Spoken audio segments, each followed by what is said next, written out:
Hello guys, welcome to my YouTube channel civil express video.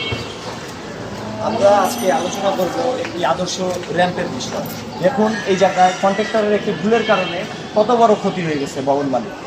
Ramp তারা যখন নির্মাণ করার কথা ছিল তখন তারা র্যাম্প নির্মাণ করেনি এবং র্যাম্পের যে আদর্শ রেশিও আছে 1:6 এই রেশিও তারা ব্যবহার করেনি, যার কারণে তাদের র্যাম্পটি তারা তৈরি করতে পারছে না। সেজন্য আজকে আমরা এখানে এসেছি। এখানে যখন আমরা বেইজের কাজ করব, পাইল ক্যাপের কাজ করব, সেই সময় থেকে ঠিক ম্যাট ঢালাই কতটুকু, সিসি ঢালাই কতটুকু, বেইজের ঢালাই কতটুকু হবে, ওই সময় থেকে রোড লেভেল থেকে মেপে র্যাম্পের হাইট 1:6 মিনিমাম, যদি আমাদের জায়গার সংকুলন না থাকে 1:4 দিতে হবে।